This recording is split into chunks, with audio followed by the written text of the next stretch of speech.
August 17th, 1943, 25,000 feet above Schweinfurt, Germany. The oxygen is thin and cold enough to kill. Second Lieutenant Robert Morgan grips the control yoke of his B-17 Flying Fortress. Memphis Belle's flak burst peppered the sky around Hemim in angry black flowers. Through his windscreen, he can see the formation.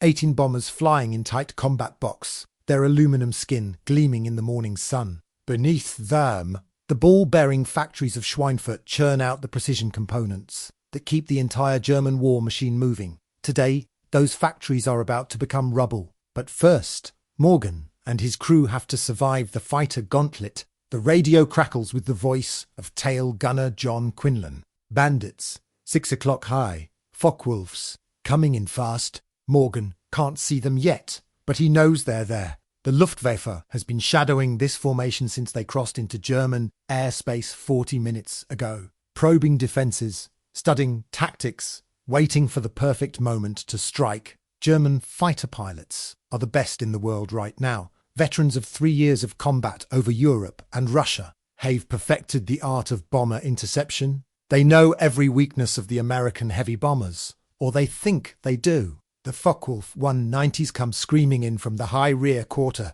exactly as they've been trained, exactly as they've done hundreds of times before against British Lancaster and Halifax bombers. The German pilots have been briefed that these American fortresses are slow, underarmed, and vulnerable. Easy targets, flying coffins wrapped in aluminum. The Luftwaffe has been mocking the B-17 since the first daylight raids began months ago. Captain Heinrich Müller leads his Staffel into the attack at 400 miles per hour, thumb poised over the cannon trigger. He shot down 11 bombers, including 6 British heavies. He knows the vulnerable points. Approach from behind and above, where defensive fire is weakest. Aim for the engines or cockpit. One precise burst, then break away before the return fire gets lucky. Simple, mechanical, deadly. What Müller doesn't know is that the B-17 Flying Fortress carries 1350 caliber machine guns, more defensive armament than any bomber ever built.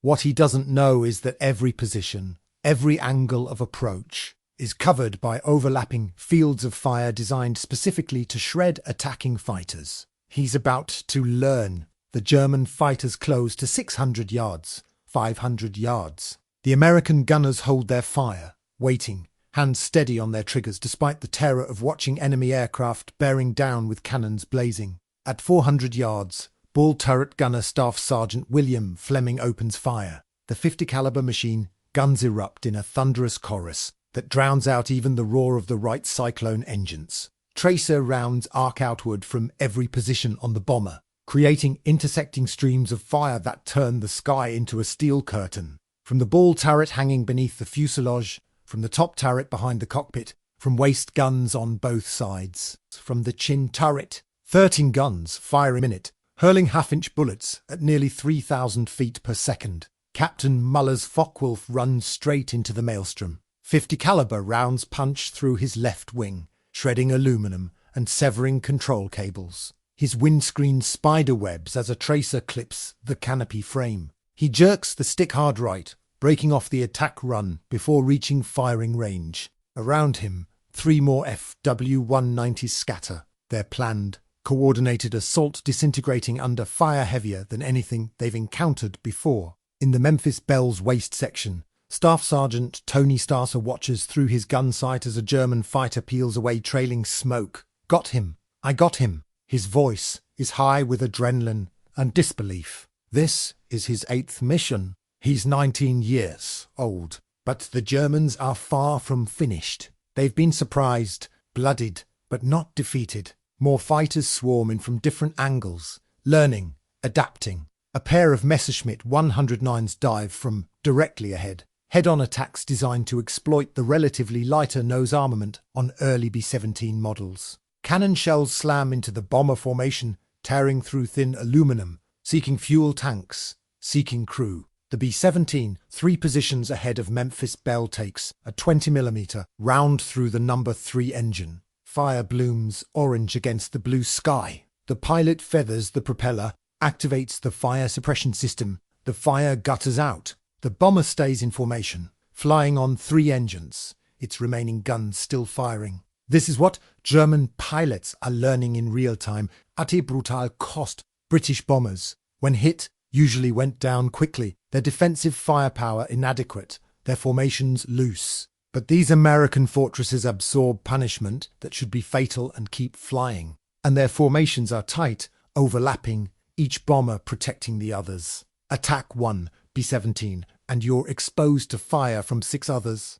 Lieutenant Colonel Curtis Lemme designed these combat box formations specifically for mutual defense. Every bomber is positioned to cover its neighbor's blind spots. The Germans are attacking not individual aircraft, but a flying battleship made of 18 bombers functioning as a single defensive unit. Over Schweinfurt, the mathematics of aerial combat are being rewritten in blood and gun smoke. Technical Sergeant Harold Lawson, top turret gunner on Memphis Belle, tracks ABF 109 making a beam attack from 3 o'clock. He leads the target, accounts for deflection, fires a 3-second burst. The Messerschmitt's canopy explodes. The fighter tumbles away, spinning toward the German countryside 25,000 feet below. The intercom crackles with reports from all positions. Fighter breaking left, got another one smoking. Bandits low, coming back around. Morgan holds the fortress steady, maintaining position in the formation despite every instinct screaming to maneuver,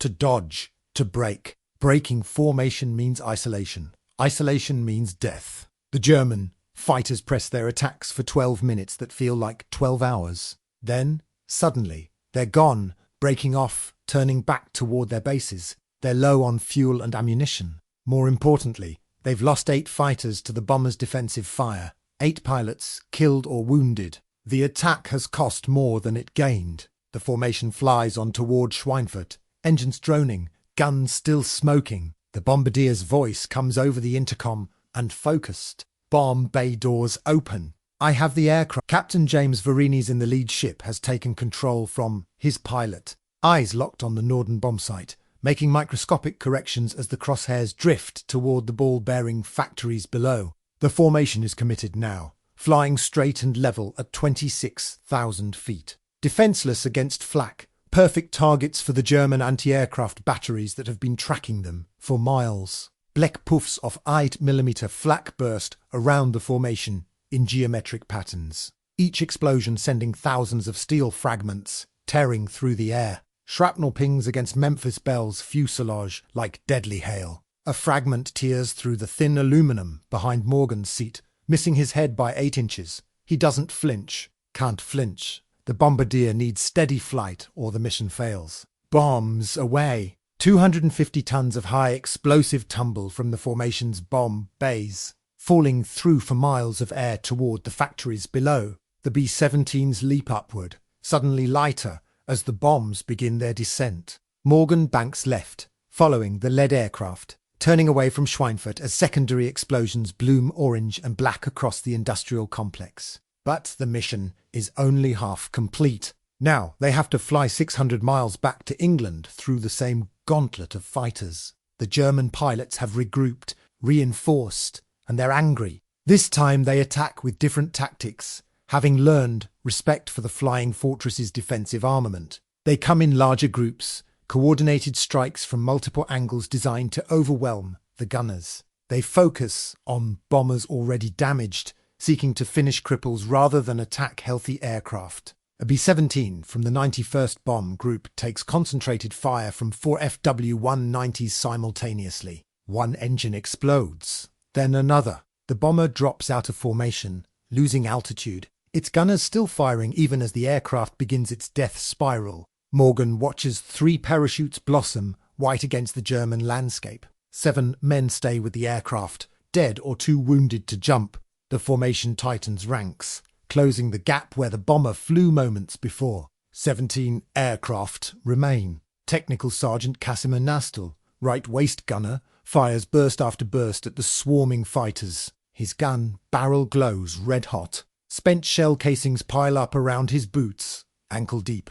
The temperature in the waist section is 40 degrees below zero, but he's sweating through his heated flight suit from exertion and fear.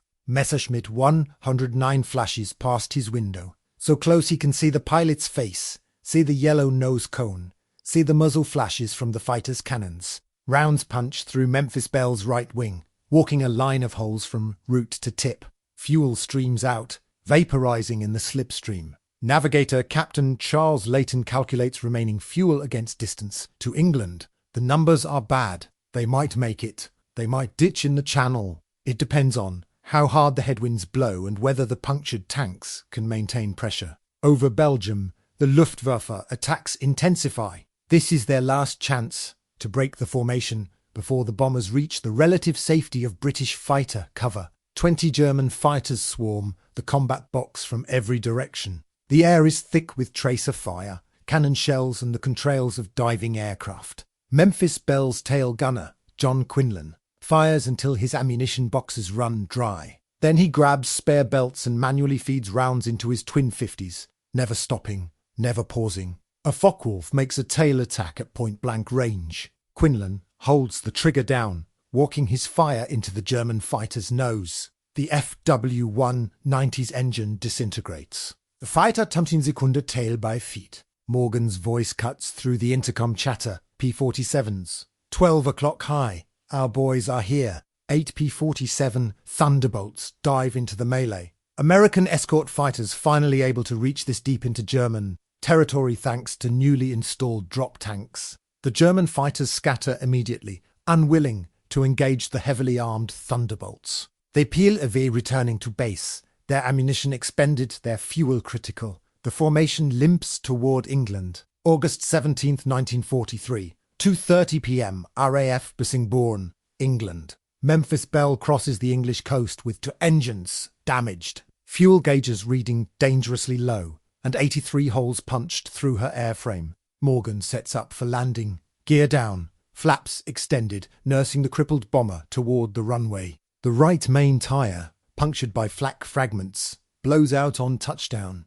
The Fortress slews sideways, grinding to a stop in a screech of tortured metal and burning rubber. Fire crews race toward the aircraft. Morgan shuts down all for engines and sits motionless for 10 seconds, hands still gripping the yoke, unable to believe they made it. Then the adrenaline drains away and his hands start shaking. 9 hours of combat, 21 fighter attacks, continuous flak over the target. And they are home. The crew climbs out through the waist door on legs that barely support them. Ground crews swarm over Memphis Belle, counting holes, assessing damage, already planning repairs. She fly again in 3 days. Across the airfield, 15 other B-17s land in various states of damage. One comes in on to engines, props windmilling. Another has half its tail shot away, the entire vertical stabilizer shredded, somehow still controllable. A third lands with its ball turret jammed in the down position, the turret gunner trapped inside for the entire return flight,